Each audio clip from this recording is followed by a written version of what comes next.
Hi everybody. Thank you for coming to the Fine Print reading. Fine Print, if you're not familiar, is a independent, free literary and visual art publication that we do on tabloid-sized newsprint. So we're really happy to present some of the readers that we've, or some of the authors that we've published. And we have issues downstairs. We're sharing a table with Tilted House down at the book fair. So we have issues of every issue that has someone that's reading today in it. So feel free to go grab all those if you want after this. But for the sake of time, since we have such a large panel of readers, we're not gonna do bios today. They're all on the NOPF website if you want to read more about anyone reading today. So we're just gonna kind of get right into it and leave some more time for poetry. So yeah, I think with that, I'm gonna step off and let things get started here with Jeff Musterman.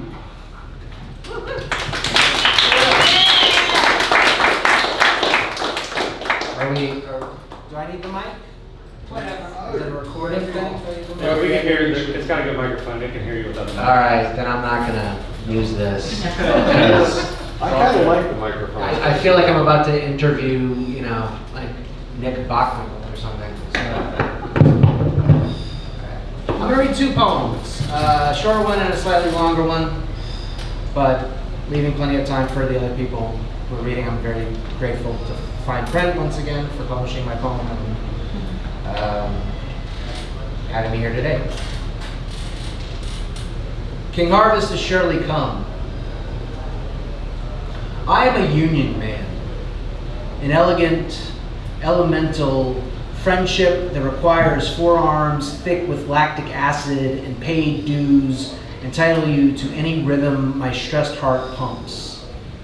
In thrifted clothes and dingy shoes, judge if you must, but not until the work is done, not until I've poured on newsprint an everlasting feast of sack, crawfish, garlic, onion, corn, potato, mushroom, celery, spice, and sausage boiled as the elders taught. Eat until salt bloat whisks you to wincing elbows in the kitchen sink. Come back for seconds, thirds.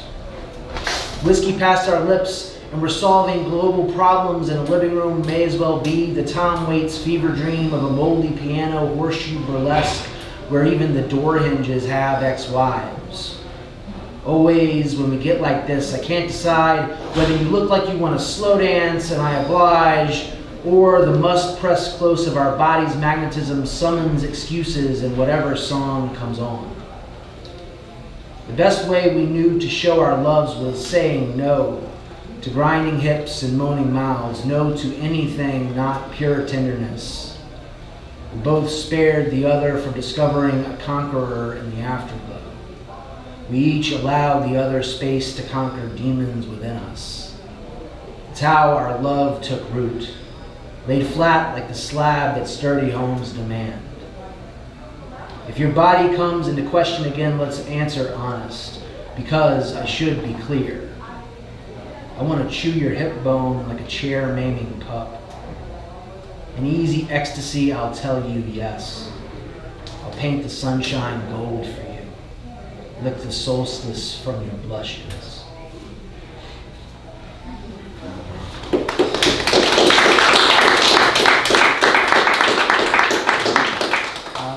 And then I'm just gonna read this. This is a long, it's a rant. It's a rant. But it's poetic in its ranting way. It's called Sway. Like most lines laid to the sunburned influxes amassing outside any mimosa joint within walking distance of their non-smoking queen, if there's enough gumbo infusing your yaya, they'll pay to hear it more than once. When I'm asked if I've lived in New Orleans all my life, I will tell them how I never made sense in other places. I will tell them how I exuded a friendly, too rough for the Midwest, a bookish, too bathed in the gravy of elders whispering wisdom against the lips of sinks and cracked six-packs. But Ohio higher learning charged six figures teaching I learned at the right all-night bar stool with a tuition no higher than a high-life Jamie Chaser. For the coast, ardent about its chill, I was too much work ethic, too cayenne tongue plunged deeper than piling the selt. Because I didn't die in Ohio, I have a fondness for Boise, but before I ever knew Oregon began as utopia for Klan, I'd eaten at a Multnomah County Popeyes. I might say the more provincial sectors pestering for all things be made current or currency didn't agree with me, but poems I once spoke to the Upper East Side's glitterati paused even the billiards vendors' satchel quarters. Inside a week, verse merchants who'd never once consumed cast iron cornbread costume metaphors and sugarcane chic. Their Ashbury homages amended with tin pan mendacity. Frank O'Hara knockoffs, scarleted in a basic cable drawl. In those places, my life would flash before my eyes, each beat, beginning, middle, end, envisioned, usually in line to buy unseasoned chicken or waiting on a mass transit system too reliable to feel good using. Hard work, a little paid off, a thin knot of love that could be lathed into marriage and kids. Since resolved itself to the task of having too much magic to make, each place placated the broken in me.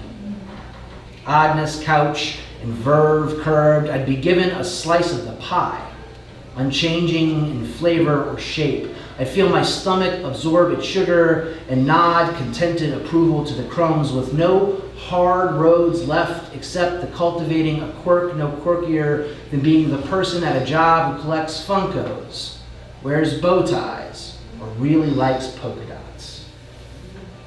Do you know what the cards say about living here? They say this city is not for the fainting heart. Thick-thighed guardians will sniff your bullshit out and tell you take it walking. They say the roads here suck, but drunk you manage getting home. They say for the furtherance of capitalism, patriarchy, and all aspects of existence, algorithmicized, you can self-medicate to death or seek a second opinion. That your bike gets stolen before you can ride the chain off of it is one of the many ways New Orleans wards off burnout from their voodoo industrial complex. What flashes here ain't future. It's flask, gun muzzle, pubic mound shaped and styled in ways dreams dare. Down here, slow motion happens fast, and if you don't set the pace, an 8-second twerk lasts a lifetime or tosses you dick first to ground beads. For those over-dependent on the strangeness of their kinders, New Orleans is snowballs, varied foods, charming dialects, a shallow gras no deeper than puddles left behind by some Daytona wet t-shirt contest. Louis said, New Orleans is home because it's where I raised my kids, met my wife, and found the best people I've ever known. This city is where love teaches my running to root and bloom, where community embraces and family demands I just fucking accept and embrace isn't wasted. In this small town city, you do not have to be honest, but those incapable of it find in New Orleans fewer options. The trinity of strangers into friends, friends into lovers, lovers into foam plate of cold fries, makeshifted into ashtray against their tongue. Our potholes may be inclusive enough to host a goth night, erotica, poetry, kink party, burlesque, without exes ever bumping into one another, but gossip fuckboys fast. Asshole less, ask with curiosity more, and everything you do gonna be funky from now on until you're buried above ground. Cultivate an honesty kink, fetish for a la ba bra, for over lunchtime aftercare spent describing how you'll fuck at dinner time. Yes, there will be gravy, and no, we ain't got no napkins.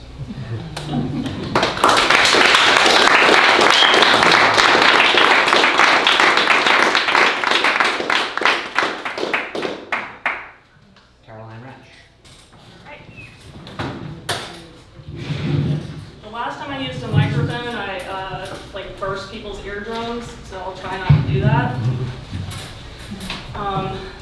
Yeah, I'm just really honored to share this event with some really great poets and my best friend and editor, Jeff Munsterman. And thank you to the folks at Fine Print, Chris and Dylan, for having me. Okay, so the last time I read at a Fine Print event, I was reading a series of poems called Alignment. They're kind of meditations on our relationship with machines, basically. So this is Alignment 3.0. Cousin, doe-eyed and dark-maned, gallops home along the fence. She consents to treatment, court-ordered, finds God while I click my little orange cylinder. Cold water on my teeth, ripple of flank. We tried to make a quilt that winter after Gran died, when we shared her bed's tight ticking after the wake. The thread kept breaking. I rewind the video. Did you start with your needle high? Did you wind the machine right? I learned 30 seconds in the fault was mine. But you said, Gran left us shit. This singer's shot. And I'd have left it at that, or snipped with the scissors again. But you said, give it here. Licked the split thread's tip. Sucked its end like an infant, just long enough to pull through, made it stick. All right, so that was Alignment. The next one is Untitled. I'm trying to read new stuff, so here we go. The black flock plummets through a sky so gray it forgot color. Another bank turns its pockets out, lint and empty. I cut work early, skirt potholes home. The phone confirms my face, a citizen. We watch the wide web, a revolt of ordered core, whose blue light tight bags my eyes. The leaves have dropped and another bank turns its salmon out to rot in silver drifts along the shore. I'm reading through the war. I study corporate law, flip and skim through winter, fly ahead of stars I won't remember. My thoughts on red, the unsung draft to desert on amphetamine as jets bank left. Overhead, brokers breaking even as police dogs circle. Black markets stake the corner. Oh, cycle of seasons, as clouds bank and dissipate, as we mask up under the elephant sky and no longer pass as person. I was confirmed at 13 as holy being amid blood, myth, chant, fully human. Confirmed thereafter often in phylum, family, kingdom of party mantra. Enough. I waive my right, burn my license like incense. Left on the plain of some other country, banking a fire to rebuild at first light. Greeting old friend and stranger alike. Don't you recognize me as your own kind? Even as I grow slippery, shining, subject to law.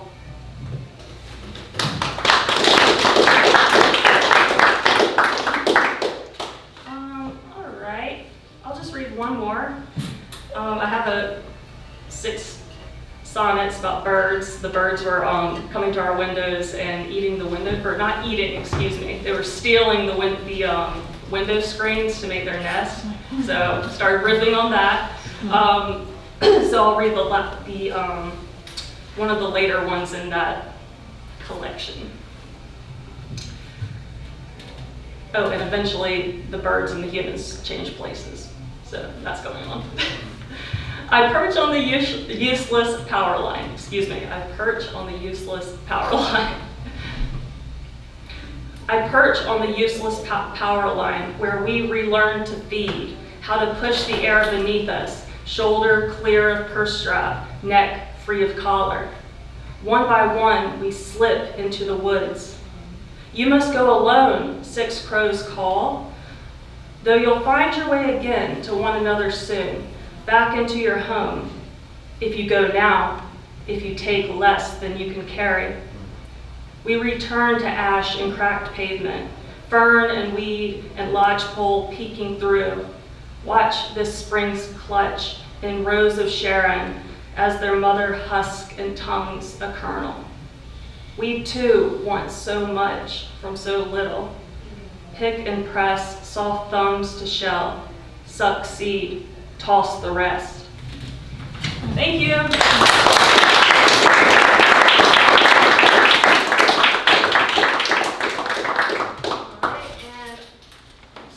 Sorry, I have like 50 pages of paper here. The next reader is Michael Robbins. He's a professor at McNeese State, and his latest book is The Bright Invisible.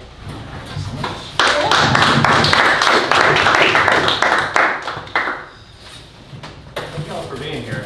I know you have options and choices. Sounds like I'm promoting an airline. Thank you for flying with fine print. I'm honored to be here in this company, truly. And it's great to be in New Orleans. I think I'm reading 5 poems unless I change my mind mid-course. An introduction. Because he didn't nurture, didn't care enough, missed many signs if not each one. Surrenders birds and towels and children scratched in the record when summer bends her flowering neck, flatly devours, swallows all the earliest hours in gladness, where yet the spoon could lift their tongues and such a light hailed everything. The thief, oft pressing some August cloud like a rose, like the living mice he could wrangle and drown indelibly, defiantly, finally sour in believing she's the one who would rush from the lake amid the dark grass, unravel both devilry and reason, relieve her own dying breath to hold him.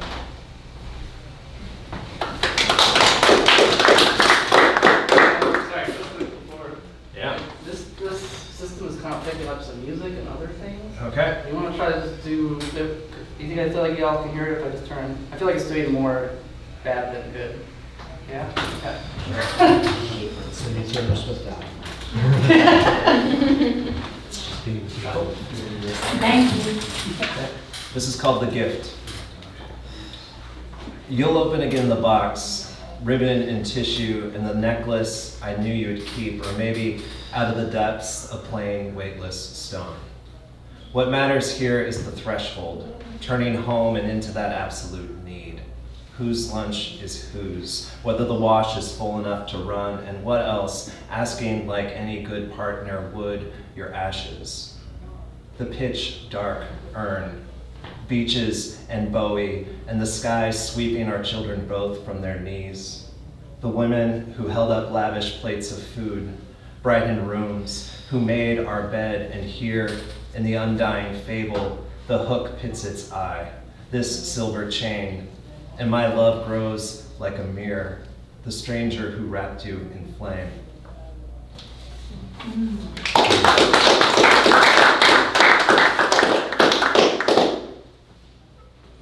This was written in New Orleans 7 years ago? I don't know. It's called Fear of Drowning. Like 10,000 fibers, the sky lets down her hair. The cats and dogs, gophers and geraniums, cohorts all. And to what do I owe the leisure of my ear paired with the cloud unhinged, the drum rolling out a thunderstorm? I'm stranger in town, having drunk like a fish, eaten like a bear, once more slurred like I've an inkling toward delight, and somehow alive this side of morning. Last night, 10 curious toes afloat in the pool. I forgot how much I want to sink to that very bottom and stay. How the prints left over the tile and into bed remind me of saplings planted single file, even how they grow into fine things before falling. If life ended now, how dare I complain for my lot? From the yonder curve, stealing the pine cone larger than any known fist, tossing it back with the luggage and thinking, maybe my daughter can love this. As I can't steer the erratic ongoing mind, not beyond some other season yielding corn and swollen by the wind our bodies trail, I want to know who lends a shelter, who a river that weaves between the flame of memory and so many friends.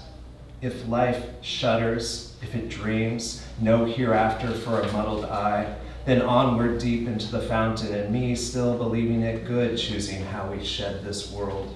forget music to sleep like grass or chrysanthemum.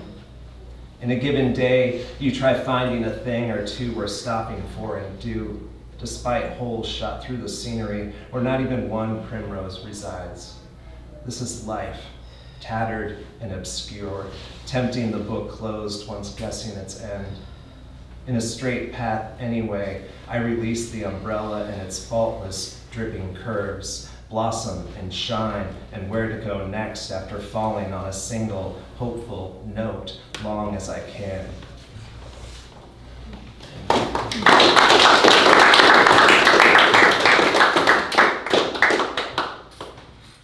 And then these last two are the two poems I finished most recently. I would consider them both love poems. Offerings. Having first refused, forgotten my stammer as ever, my heart the egg and its wobble, a wish to hand this butter knife over so you would open my chest and shiver up inside. We, the batter whisked all the way like some biblical flood, cometh hell or high water, please. Having kissed the proverbial nest of your shoulder and neck, each areola of late and the tongue-tying marrow that rivals holy spring.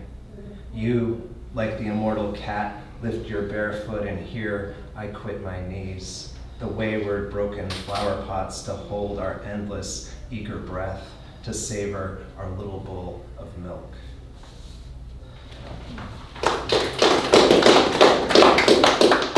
Thanks again, y'all. This is called Thumbnail Portrait of Heaven. This is from Megan. I will deny mosquitoes rising to the red, swollen arm of a clock, or stopped in belated traffic beneath the spit of April rains. Someone who stands in for me tempts the drop of the unfinished whole. Already my mid-century buzzes and thrums its wistful song, wagers the utterly lush beginning of your body next to the cold root of the Father's grave, brushes the closeness toward I love you, and submits like a last brittle stone for who I was or who I'll be. You lead my hand from your hips into the foxglove, the dewy bell from which the honeybees quicken, astonish, and slip like pinpoints through a cloud. Forever now, my needful mortal wish to follow.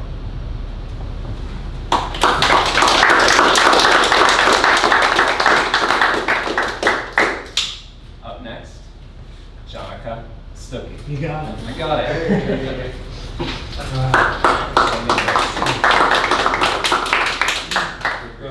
First, I just want to apologize. As soon as I'm done reading, I'm going to go stand by the door because I'm going to have to duck out early to go catch a flight.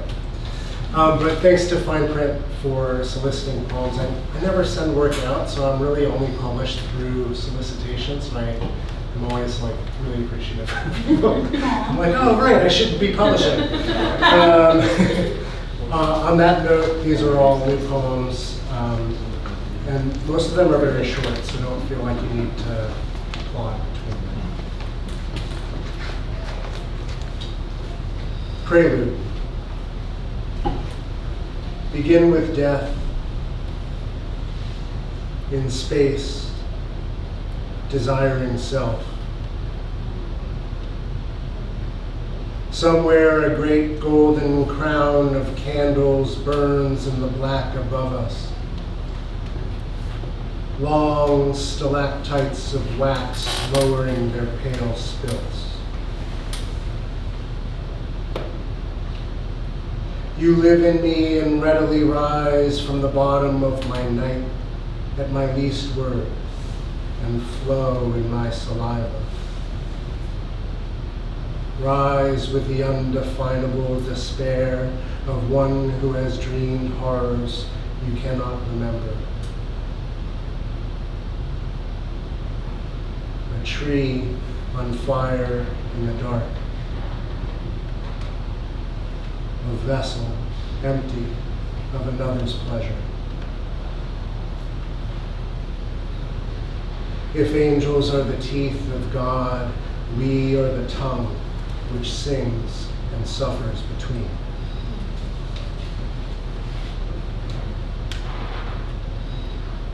Death posture. The wet sigh of skin as I collapse across the body of my destroyer, so small a sound in the enormous night.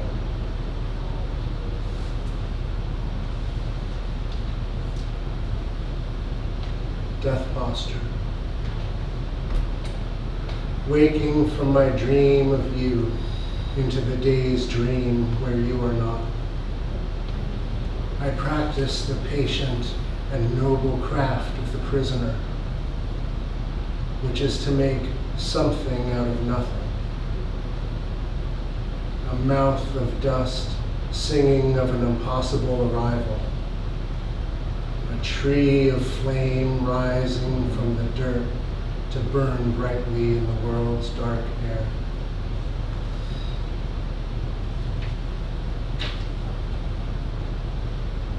Death posture.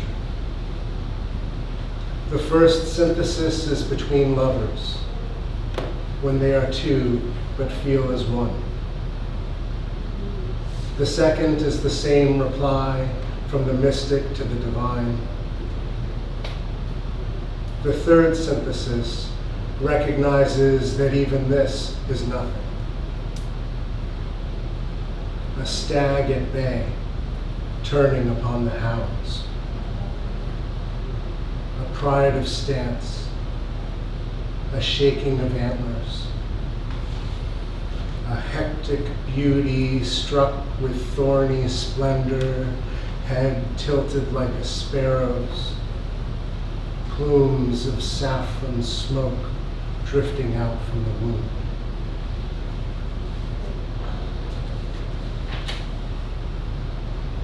Death posture.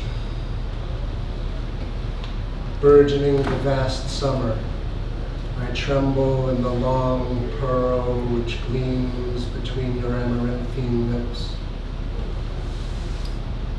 The desert cross, the dryness endured, the door that connects the chamber of the mind with the chamber of the heart, twisted into the shape of a dove.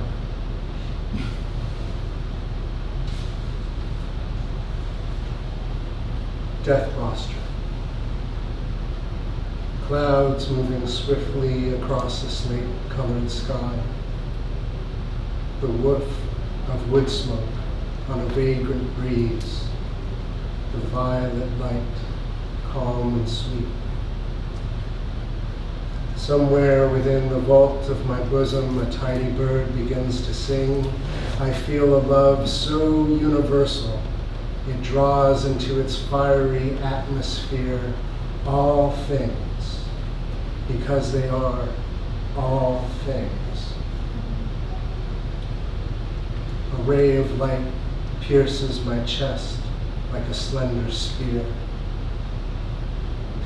A vapor of tears through which I rise and fall as I am both weak and strong. The blood flowing in my veins like a black revolt, and I must die or break forth into leaves and flowers.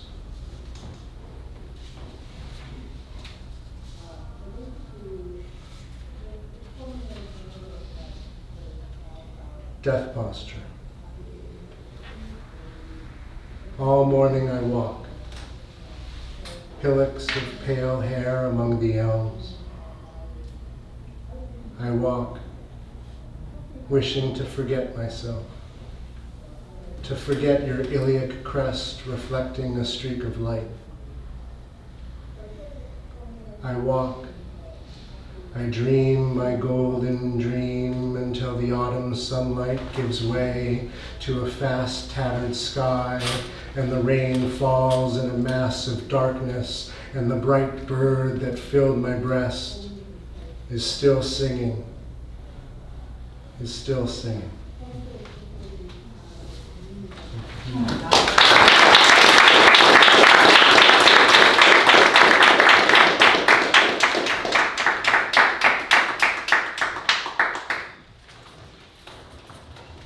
Oh, I'm sorry.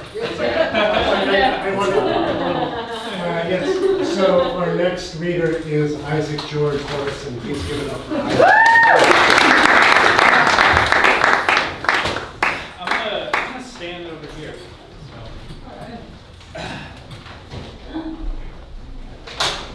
This first one's called Tapophiles in cemetery scene. Tapophiles are the people who spend recreational time like a cemetery, just walking around. So, Tapophiles.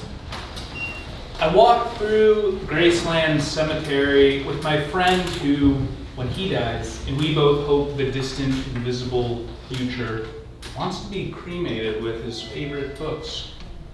He loves the mystery of the names and numbers etched in gravestones the buried become when they cease to be a memory or a story on a loved one's tongue. This place is no doubt to me the strangest real estate investments. The oddest village of final American purchases.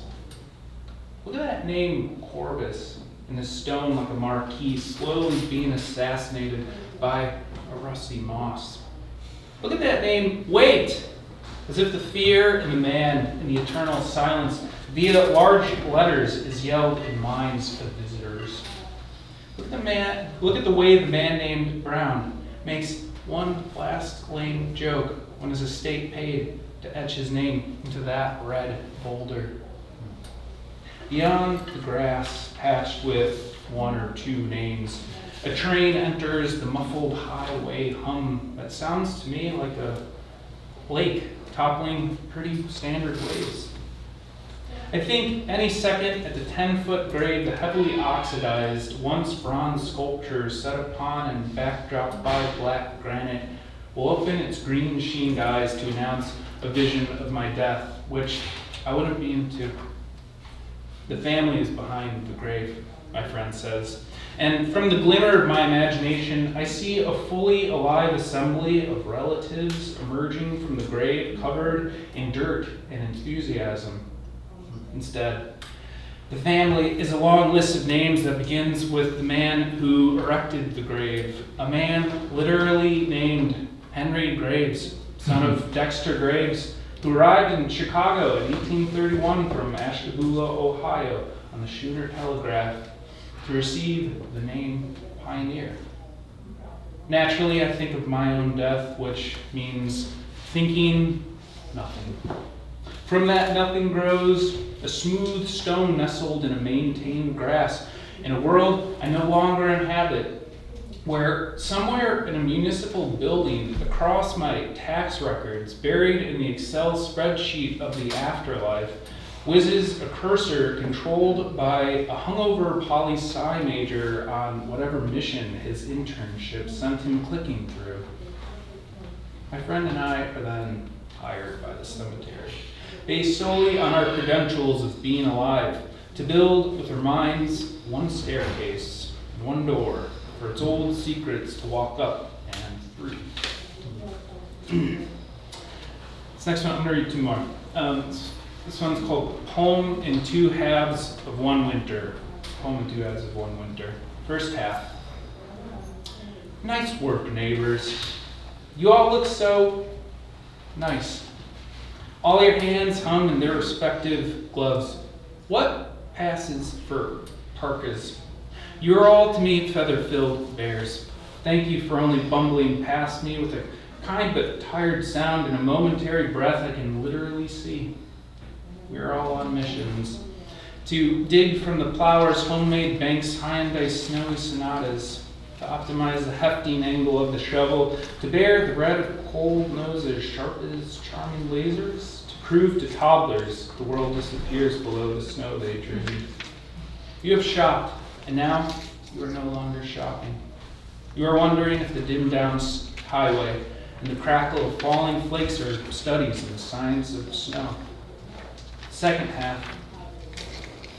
Well, now I'm beginning to feel like a Russian novelist who has never written a novel, who's never been to Russia. I'm beginning to feel like the misery of a long winter produces a profound love for life for the fear of losing it. I'm beginning to feel levitated by a storied pass of the city's tundra And I'm beginning to feel my impending election voted on by no one but my constituent with numb toes to this apartment's president while I enact a plethora of policies related to thermostats and stews. In 90 days, a caucus of returned birds will ask me to please and politely resign, and as a retired citizen living in the new spring, I will attempt to write the authoritative piece on what it means to have missed the sun. I'll do one more. It's called Alderman of the Inner Life. Near the sedans, an alderman claims responsibility for the neighborhood's trees. Only he's not there. He's an alderman I see in the flickering bulb of memory, matching perfectly the one who on election day stood near the sedans, claiming responsibility for the neighborhood's trees. I'm sorry to bring up the inner life as you deal with your own overpopulated thought problem.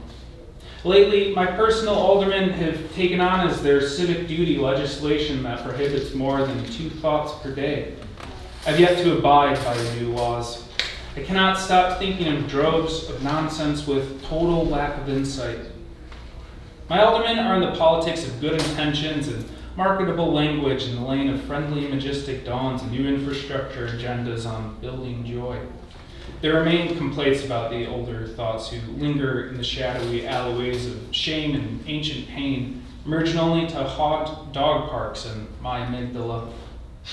I am the only one concerned with addressing them in favor of advancing the bill on preventing social walls. So I've been invited to leave the ward of which I am the sole populace. I had no choice but to join the world of the living, where the occasional snow when seen scatters thoughts into the enormous nowhere. That's it. Thanks.